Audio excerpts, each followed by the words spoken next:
জাতীয় পার্টি বাংলাদেশের কোনো পার্টি না, এই পার্টি হলো ভারতের পার্টি। জাতীয় পার্টিকে বাংলাদেশ থেকে নিষিদ্ধ করুন। তারা প্রয়োজনে ভারতে গিয়ে কলকাতায় গিয়ে মোদী দাদাবাবুর সাথে রাজনীতি করুক। জাতীয় পার্টির কার্যালয়ে এক টুকরা ইটও থাকবে না।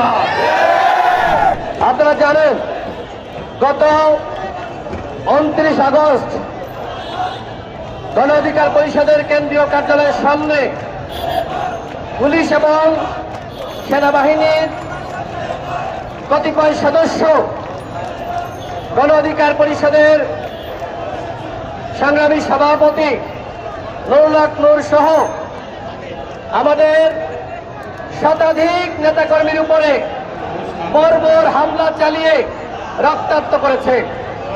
এর প্রতিবাদে আমরা বিক্ষোভ মিছিল করেছি,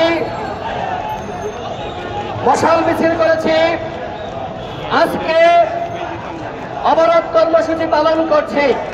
আমাদের স্পষ্ট দাবি, নুরুল হক নূর সহ আমাদের নেতাকর্মীদের উপরে যারা হামলা করেছে, রক্তাক্ত করেছে, তাদেরকে অনতিবিলম্বে গ্রেপ্তার করতে হবে। সংগ্রামী সাথী বন্ধুগণ, জাতীয় পার্টি বাংলাদেশের কোনো পার্টি না, এই পার্টি হলো ভারতের পার্টি।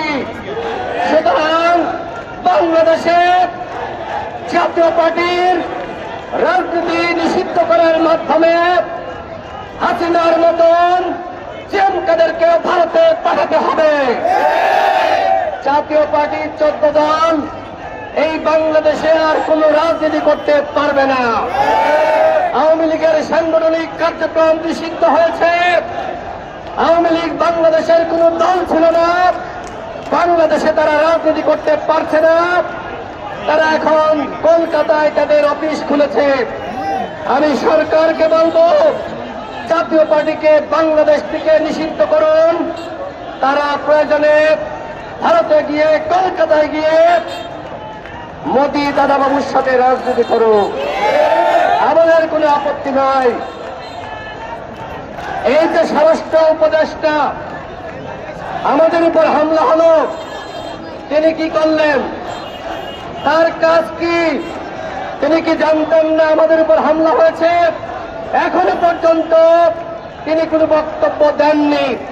এমনকি সরকারের পক্ষ থেকে, স্বরাষ্ট্র মন্ত্রণালয়ের পক্ষ থেকে এখনো পর্যন্ত আনুষ্ঠানিকভাবে দুঃখ প্রকাশ করা হয়নি।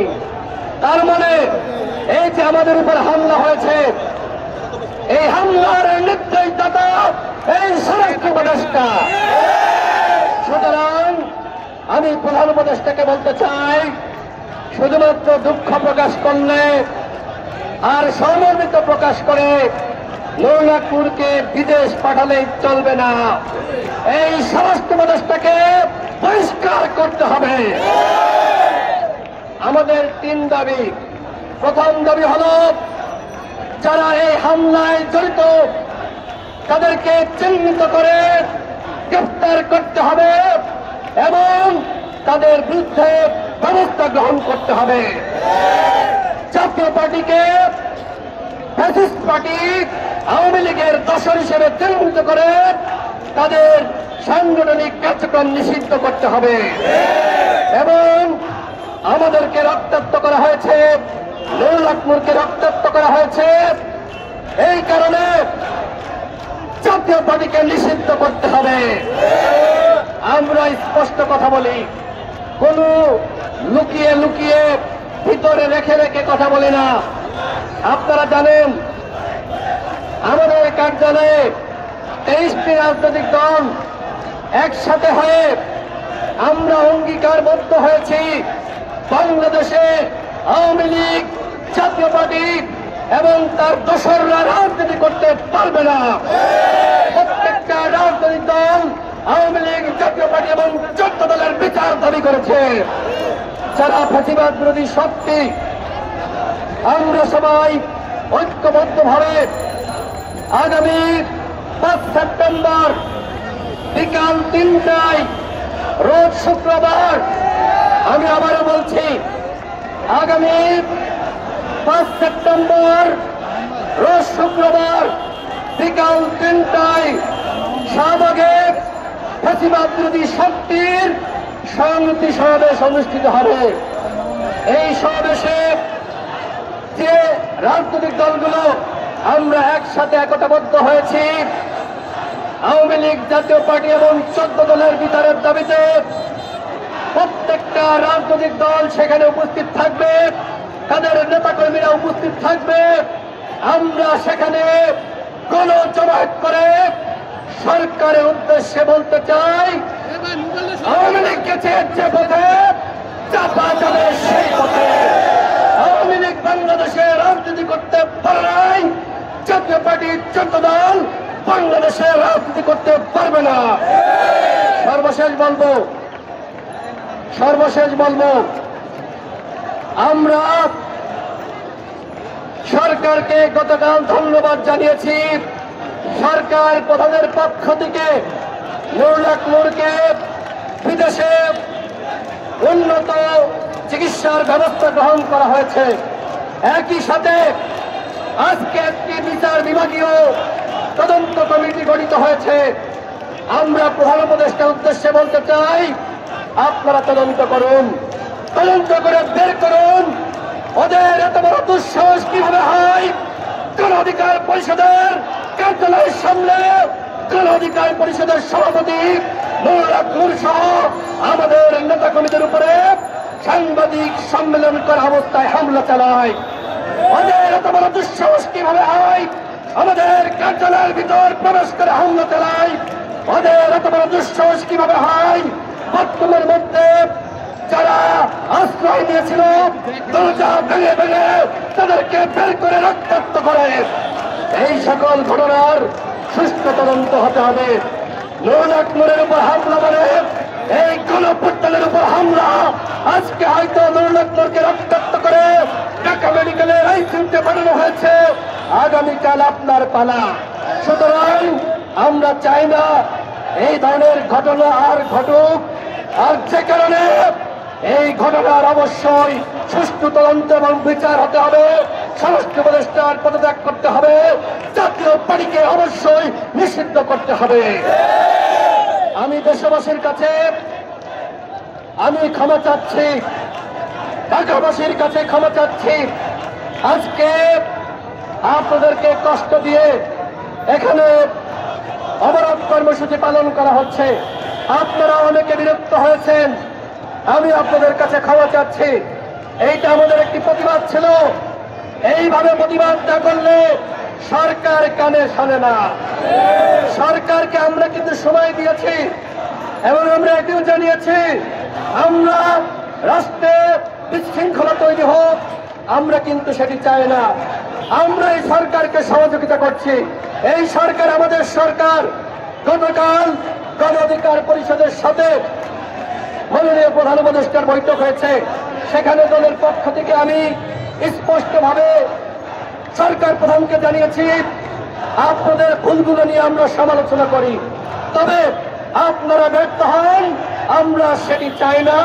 গণ অধিকার পরিষদ সেই ধরনের কর্মসূচি পালন করতে চায় না। গণ অধিকার পরিষদ এই গণঅভ্যুত্থানে যে ভূমিকা পালন করেছে, 18 সালের কোন সংস্কার আন্দোলন, 24 সালের কোন সংস্কার আন্দোলন, এই দীর্ঘ 7 বছর আমরা লড়াই সংগ্রাম করেছি। এই সংগ্রাম করতে গিয়ে এই গণঅভ্যুত্থানে আমাদের 11 জন শহীদ হয়েছে। নূর এই গণঅভ্যুত্থানের অন্যতম নায়ক। সে এই জুলাই গণঅভ্যুত্থানে অ্যারেস্ট হয়েছিল। আমাদের অগণিত নেতাকর্মী রক্ত দিয়েছে, সংগ্রাম করেছে। আর আজকে এই সরকারের আমলে আমাদের মার খাইতে হচ্ছে। এইটা এই সরকারের জন্য লজ্জা। গতকাল প্রধান উপদেষ্টা বলেছে নূর আওয়ামী লীগের আমলে প্রায় 22 বার মার খেয়েছে। এই ছেলেটি আমাদের আমলে মার খাচ্ছে। এইটা অত্যন্ত দুঃখজনক, সরকারের জন্য লজ্জাজনক। যে কারণে তিনি আইন উপদেষ্টাকে নির্দেশনা দিয়েছেন তদন্ত কমিটি গঠন করার জন্য এবং যারা জড়িত তাদের বিরুদ্ধে ব্যবস্থা গ্রহণ করার জন্য। এবং আমার সামনে পরিবেশ উপদেষ্টা সৈয়দা রিজনা আপাকে নির্দেশনা দিয়েছেন নুরুল জনবিদেশী উন্নত চিকিৎসা ব্যবস্থা করা হয়। আমরা এই সরকারকে অসহযোগিতা করছি না, সরকারকে আমরা সহযোগিতা করছি। কিন্তু এই গণঅভ্যুত্থানের পরে যেভাবে গণ অধিকার পরিষদের সাথে বৈষম্য করা হয়েছে, অন্যায় করা হয়েছে, এটি আমরা মানতে পারি না। আমাদেরকে রক্তাক্ত করা হয়েছে। আমরা যদি আমাদের নেতাকর্মীদের নির্দেশনা দিতাম, তোমরা এই রক্তের বদলা নাও, জাতীয় পার্টির কার্যালয়ে এক টুকরা ইটও থাকতো না। আমরা সেটি করি নাই।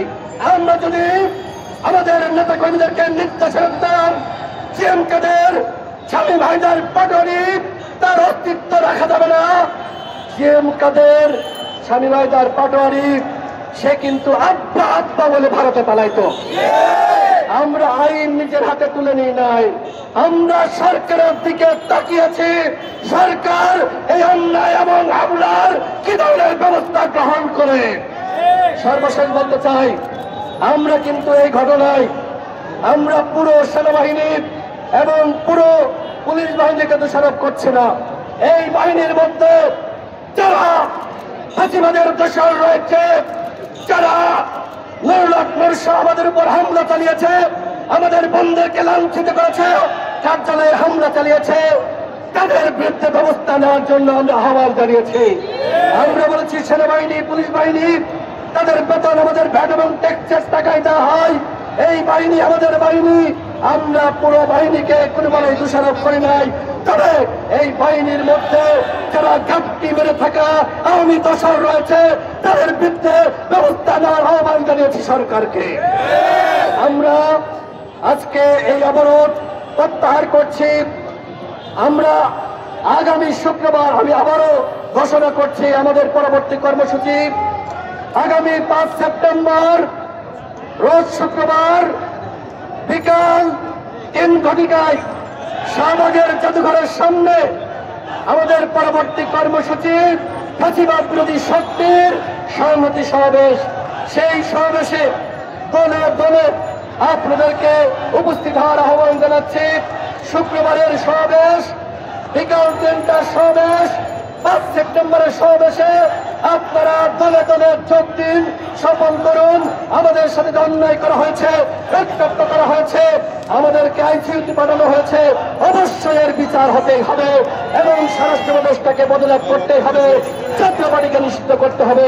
আজকে অবরোধ কর্মসূচি প্রত্যাহার করা হলো।